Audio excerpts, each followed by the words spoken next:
भारताचा अंतराळ प्रवास आज एका नव्या पर्वात पोहोचलाय।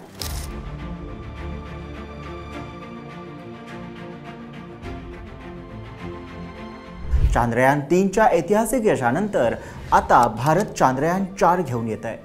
हे फक्त एक चंद्र मिशन नाही, हा आहे भारताचा सॅम्पल रिटर्न मिशन, म्हणजेच चंद्रावरील माती दगड पृथ्वीवर आणणारा अत्यंत क्लिष्ट खगोलीय प्रकल्प आहे।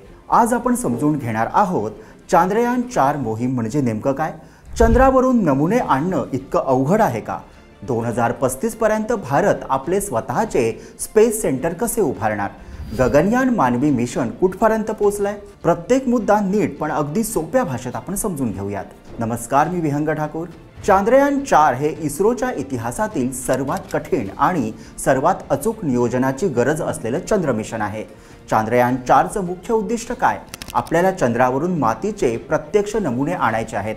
यात बारीक धूळ, खडक, खनिजांचे कण, बर्फाचे अंश हे सगळं पृथ्वीवर आणायचं आहे। हे अत्यंत महत्त्वाचं आहे, कारण चंद्रावर जाऊन प्रत्यक्ष नमुने घेण्याची क्षमता फार थोड्या देशांकडे आहे। चंद्राच्या पृष्ठभागावरून पाणी, विविध धातू, खनिजे आणि भविष्यकाळातील ऊर्जा स्रोत मानला जाणारा हेलियम-3 याबद्दलची अचूक माहिती फक्त अशा सॅम्पल रिटर्न मिशनमधूनच मिळते। आजपर्यंत जगात हे फक्त 3 देशांनी केले, ते म्हणजे अमेरिका, रशिया आणि चीन। भारतातील चांद्रयान-4 हे या यादीत भारताचं नाव जोडू पाहत आहे आणि म्हणूनच हे मिशन इतिहास घडवणारं ठरणार आहे। हे मिशन कठीण आहे का, तर हे मिशन अनेक टप्प्यांमध्ये विभागलेलं असेल, याचा अर्थ यात अनेक घटक असतील। चांद्रयान-4 मधील हा लँडर चंद्राच्या ठरलेल्या भागावर अतिशय अचूक आणि सावकाशपणे उतरणार आहे। लँडिंगच्या क्षणी त्याला कठीण परिस्थितीचा सामना करावा लागेल। चंद्राच्या पृष्ठभागावर उडणारी सूक्ष्म धूळ, अचानक बदलणारे तापमान, खडकाळ आणि खड्डेमय जमिनीची रचना, ही तिन्ही आव्हानं पार करत लँडर सुरक्षित लँडिंग करणं हे मिशनमधील पहिलं कठीण पाऊल आहे। यातील रोबोटिक उपकरणं ही चंद्र नमुने गोळा करणारी प्रणाली आहे। इस्रो यासाठी खास सॅम्पलिंग सिस्टीम तयार करत आहे। यात असे रोबोटिक टूल्स असतील, खोलवर ड्रिल करणारे साधन, पृष्ठभागावरून नमुने उचलणारा स्कूप, नमुने हाताळणारा मेकॅनिकल आर्म आणि नमुने सुरक्षित ठेवण्यासाठी सीलबंद कंटेनर।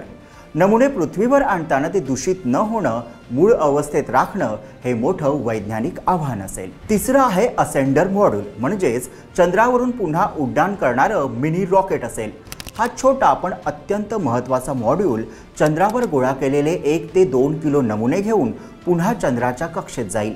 यालाच ल्युनार असेंट व्हेइकल म्हटलं जातं। याचं काम म्हणजे नमुने सुरक्षितपणे कक्षेत पोहोचवणं, जिथून ते पुढे पृथ्वीपर्यंत पाठवले जातील। कक्षेत डॉकिंग म्हणजे सर्वात अवघड टप्पा असेल। पृथ्वीवर परत येण्यासाठीचा रिटर्न मॉड्यूल चंद्रकक्षेत असेंडर मॉड्यूलशी जोडला जाणार आहे। डॉकिंग म्हणजे 2 वेगाने फिरणाऱ्या अंतराळ यानांचा कक्षेत होणारा अतिशय अचूक संगम।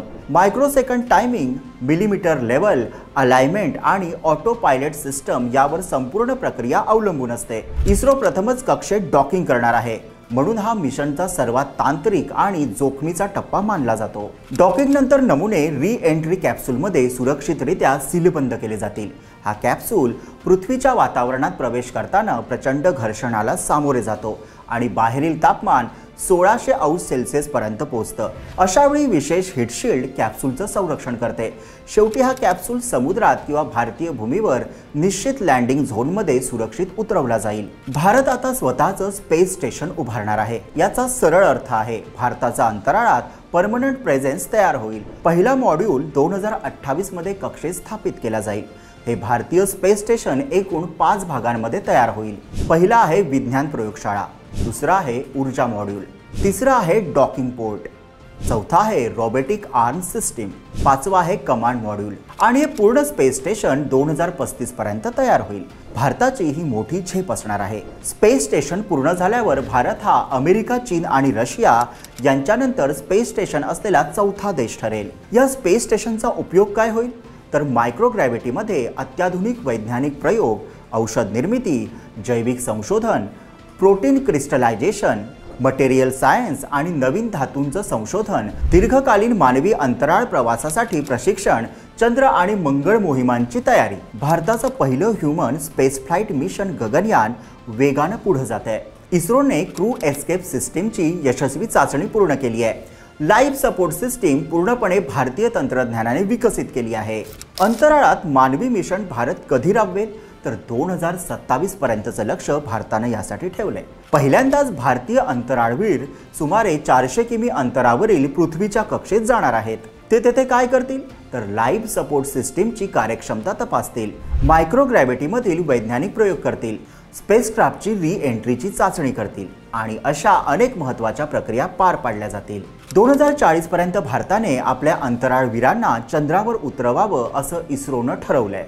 हे साध्य करण्यासाठी भारताला अत्यंत महत्त्वाच्या तंत्रज्ञानाची गरज भासणार आहे। यामध्ये अवजड क्षमतेचं रॉकेट आवश्यक असेल, सोबतच ह्युमन रेटेड लँडर म्हणजेच माणसाला वाहून नेऊ शकणारं सुरक्षित लँडर, लुनार असेट व्हेइकल म्हणजे चंद्रावरून परत उड्डाण करणारं वाहन, डीप स्पेस नेव्हिगेशन प्रणाली म्हणजे दूरवरच्या अंतराळ प्रवासासाठी मार्गदर्शन करणारं तंत्र आवश्यक असेल, रेडिएशन प्रूफ स्पेस सूट्स म्हणजेच प्रखर किरणोत्सर्गापासून संरक्षण करणारा अंतराळवेश, शॉर्ट स्टे लुनार हॅबिटेट म्हणजे चंद्रावर काही दिवस राहता येणारी छोटी मानवनिर्मित राहण्याची जागा। म्हणजेच भारताचा स्वतःचा मून लँडिंग रोडमॅप आता तयार होतोय आणि हे भारताच्या पुढील 20 वर्षातील सर्वात महत्त्वाच्या अंतराळ योजनांपैकी एक ठरणार आहे।